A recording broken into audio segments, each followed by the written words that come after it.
बहुत इंटरेस्टिंग बात है। पुलिस ने आपसे क्या कहलवा लिया उसकी कोई वैल्यू नहीं है, जीरो वैल्यू है। पुलिस ने आपको बुलाया पुलिस स्टेशन में, कहा मारूंगा कस के, बोल तूने चोरी की है। कुछ डरना नहीं है, बोलेंगे हाँ मैंने चोरी की है, लिख दे तो मैंने चोरी की है। जब भी गवाही होती है ना, या तो होती है सेक्शन 161 में या होती है सेक्शन 164 में। कि अगर कोई व्यक्ति अभियुक्त है, आरोपी है, एक्यूज है, तो उसे स्वयं अपने विरुद्ध गवाही देने के लिए बाध्य नहीं किया जाएगा। संविधान निर्माताओं के सामने यह संकट था, और वो संकट होता ही, जैसे मैंने आपको नॉर्थ कोरिया के नाम से कहानी सुनाई। अगर पुलिस साबित करने पे आ जाए तो साबित तो हो ही जाता है। तो हमारी कानून व्यवस्था ने, जो कि उस समय हमारे संविधान की बहुत सारी बातें ऐसी हैं जो 1935 के एक्ट में थी, इंग्लैंड के सिस्टम में थी, आईपीसी हमारा, सीआरपीसी हमारा, इंडियन एविडेंस एक्ट हमारा, ये सब उस समय की अंग्रेज शासकों ने बनाए, जो इंग्लैंड के सिस्टम से मिलता जुलता था। जगह जगह इस बात की सावधानी रखी गई कि कहीं पुलिस थर्ड डिग्री का इस्तेमाल करके लोगों को मजबूर ना कर दे अपने अपराध मानने के लिए, जो उन्होंने किए भी ना हो, तो उनको बचाना बहुत जरूरी है।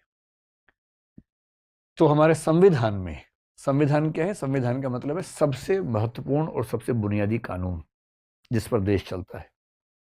बाकी भी कानून है, पर बाकी कानून उसके नीचे है, उसके अनुसार चलते हैं, लेकिन सबसे महत्वपूर्ण जो कानून होता है उसको बोलते हैं संविधान या constitution.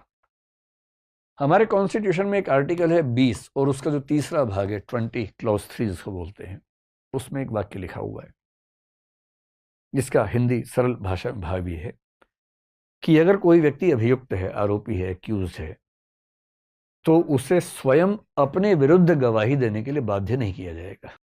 Someone accused for any crime shall not be compelled to be a witness against himself.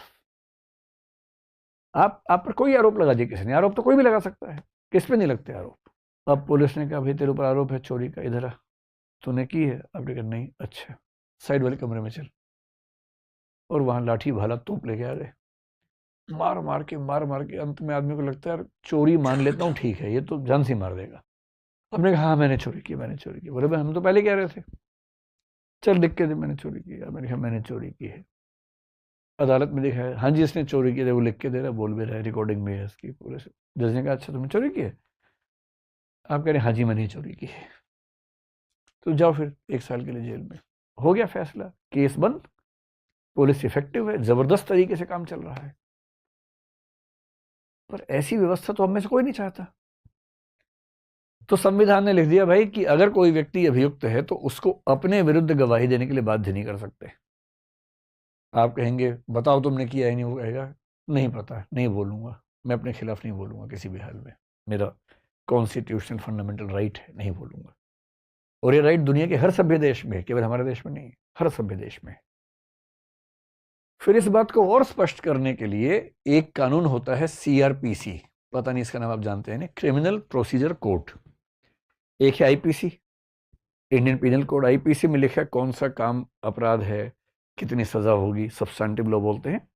CrPC का मतलब है कि आपराधिक मामलों में अदालत में कार्यवाही कैसे चलेगी। क्रिमिनल प्रोसीजर कोड प्रोसीजर के बारे में है। जब भी गवाही होती है ना, या तो होती है सेक्शन 161 में या होती है सेक्शन 164 में। जब पुलिस गवाही लेती है तो 161 में लेती है, और जज जो गवाही लेता है वो 164 में होता है, जिसको मजिस्ट्रेट बोलते हैं, या एडिशनल मजिस्ट्रेट होगा। बहुत इंटरेस्टिंग बात है। पुलिस ने आपसे क्या कहलवा लिया उसकी कोई वैल्यू नहीं है, जीरो वैल्यू है। पुलिस ने आपको बुलाया पुलिस स्टेशन में, कहा मारूंगा कस के, बोल तूने चोरी की है। कुछ डरना नहीं है, बोलेंगे हाँ मैंने चोरी की है, लिख दे तो मैंने चोरी की है। उसकी कोई वैल्यू नहीं है, 1% वैल्यू उसकी नहीं। गवाही की वैल्यू केवल तब है जब वो सेक्शन 164 के तहत हुई हो, और 164 के तहत गवाही जो होती है वो मजिस्ट्रेट के सामने होती है, और मजिस्ट्रेट यानी कि जज, जो क्रिमिनल मामले में जज होता है उसको मजिस्ट्रेट बोलते हैं। और वो आपको सबसे पहले बोलेगा कि देखिए कन्फेशन करने की जरूरत नहीं है जब तक आपका मन ना करे। कन्फेशन का मतलब आपने इकबालिया बयान की, हाँ मैंने जुर्म किया है। वो साफ साफ बोलेगा कि कानून व्यवस्था के तहत आप कन्फेशन करने के लिए मजबूर नहीं है, ये आपकी चॉइस का मामला है। हाँ मेरे सामने आप कन्फेशन करेंगे तो ये एक सबूत बन जाएगा आपके खिलाफ, आप नहीं करेंगे तो आपकी चॉइस है। हम बाध्य नहीं कर सकते आपको। और फिर वो गवाही लेगा, पूरी गवाही नोट करेगा। नोट करने के बाद उस व्यक्ति को पढ़ के सुनाएगा कि भाई ये नोट किया है, सुन लो, ठीक है? वो कहेगा हाँ ठीक है, तब साइन करेगा वो व्यक्ति खुद भी, और जज भी साइन करेगा उस पर। और मजिस्ट्रेट साइन करने से पहले एक पैराग्राफ लिखना होता है कि सारे नियम समझा दिए गए थे और मुझे पूरा विश्वास है कि इस व्यक्ति ने दबाव में आकर यह बयान नहीं दिया है, ये भी लिखना पड़ता है। तब होती है गवाही सेक्शन 164 में सही। और इसी कानून के सेक्शन 281 में ठीक से बताया गया कि गवाही की नोटिंग की प्रक्रिया क्या होगी। तो इन दोनों को मिला के काम किया जाता है। 161 में क्या है कि पुलिस इन्वेस्टिगेशन कर रही है। अब जो आईओ है, आईओ क्या होता है? इन्वेस्टिगेटिंग ऑफिसर, इन्वेस्टिगेशन ऑफिसर, जो इन्वेस्टिगेट करता है उस मामले को, उसको अधिकार है कि वो किसी को बुला सकता है। तो 161(1) में कहा गया कि पुलिस का अधिकारी किसी भी ऐसे व्यक्ति को बुला सकता है, उसकी मतलब बातचीत कर सकता है, विटनेस ले सकता है, जो उसके हिसाब से उस केस के बारे में जानकारी रखता है। उसको अधिकार है पुलिस वाले को।